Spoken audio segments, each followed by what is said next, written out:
मेरी वजह से जो भी हुआ उसके लिए मैं आपसे माफी मांगती हूँ। तुमने ऐसा क्यों किया प्रतिभा? मैं आपको अपनी मजबूरी कैसे बताऊं? क्यों मैं सच्चाई बताने की बजाय किसी और के घर में शरण लेकर छिपी बैठी हूँ। पूरा एपिसोड देखिए ZEE5 पर।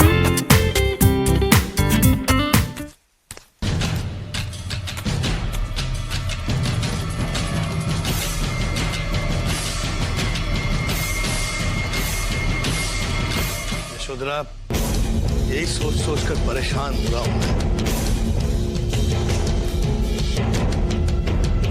आज हम तुम्हें नहीं छोड़ेंगे, जान ले लेंगे तुम्हारी।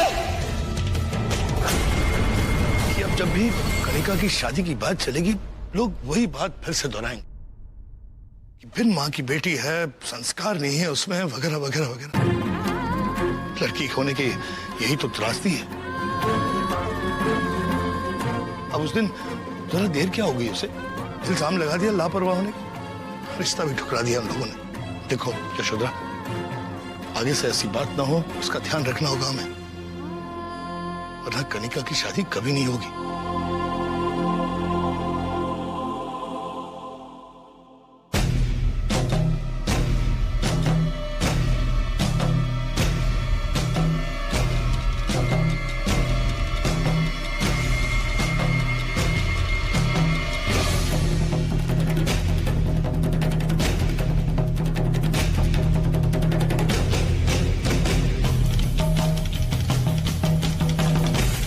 आप ठीक कह रहे हैं भैया, आप जाकर आराम कीजिए, कल इस बारे में बात करते।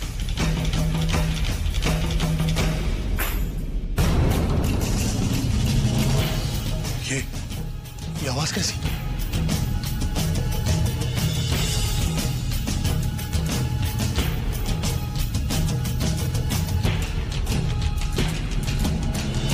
कौन है?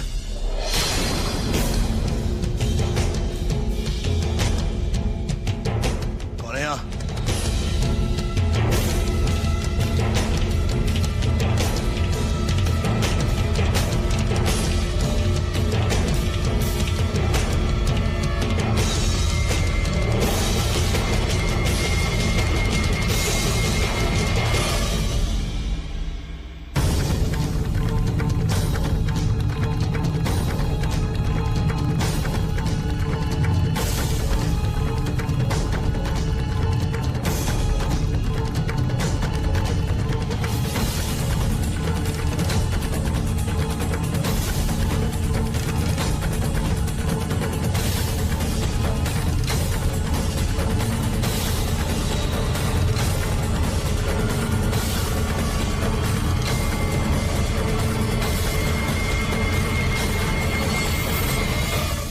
नहीं आ रहा कि इतनी रात गए कौन जाग रहा है?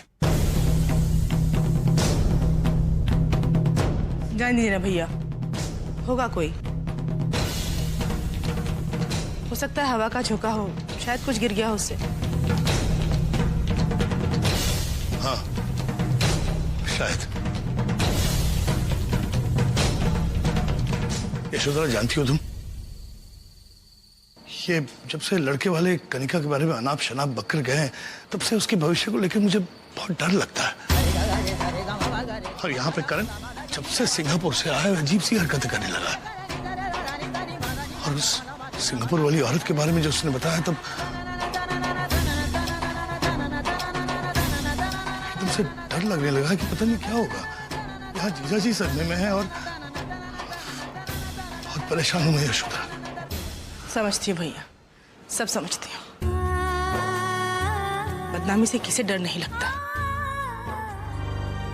चाची जी, सामान तो ये पड़ा आंटी का, यहीं कहीं गई होंगी, आ जाएंगे अभी। अरे मैं तो कहती हूँ उसका बैग चेक करो, हो सकता है कोई खतरनाक चीज हो, क्या पता बैग में खंजर हो और खून करके भाग जाए। मेरे गहने भी तो चोरी कर सकती है वो। आय हाय, क्या करेंगे फिर बाद में हम? अरे शीतल, चुप रहो ना तुम। क्या क्यों तुम? अरे क्या गलत कहा मैंने? अगर वो किसी का खून करके, अगर मेरा खून करके भाग गई तो आपको तो अच्छा ही लगेगा ना अगर मैं मर जाऊं तो। उसमें मेरे गहने भी तो हो सकते हैं।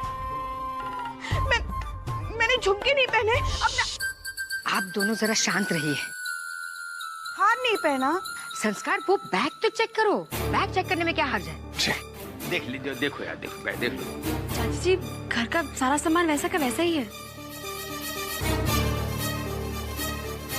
संस्कार, मैंने तुमको कहा था बगैर जान पहचान के किसी को मत रखो। हाँ, एक बिना माँ की बच्ची से उम्मीद भी क्या की जा सकती है। इसी उम्र में तो सबसे ज्यादा जीवन साथी की जरूरत होती है। जी फाइल्स आ गई होंगी, मैं एक बार पढ़ के आपको बताता हूँ। जी जी जी। आभा मेरी घड़ी देना जल्दी। आभा, आभा। हाँ मेरी घड़ी दो ना। हाँ।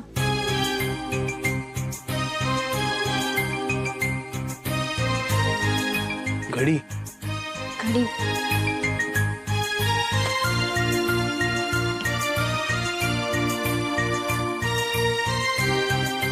ये तुम्हारी घड़ी है आभा। सॉरी।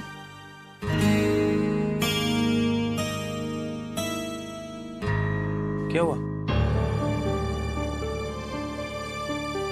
मुझे बताने के पहले सोच रही हो मैं तुम्हारा पति हूँ, भूल तो नहीं गई?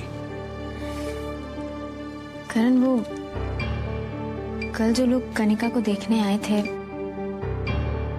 उन्होंने जो कुछ भी कहा उससे दादी और पापा को बहुत बुरा लगा है। और हमें भी बहुत बुरा लगा जब उन्होंने वो बिन माँ की लड़कियों के बारे में कहा।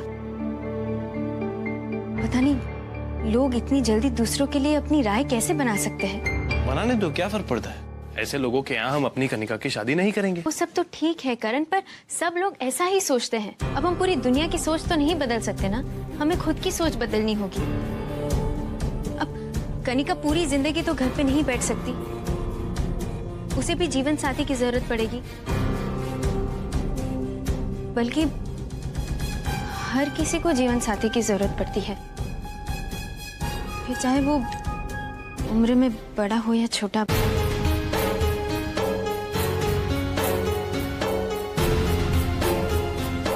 हर इंसान अकेला पड़ जाता है।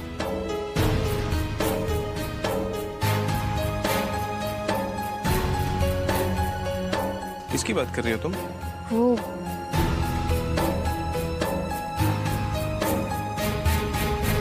पापा की दूसरी शादी की बात कर रही हो?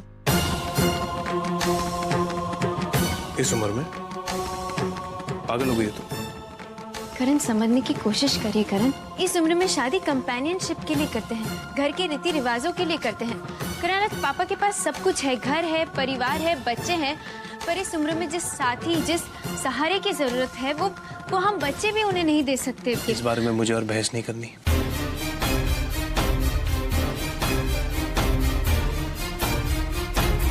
करण,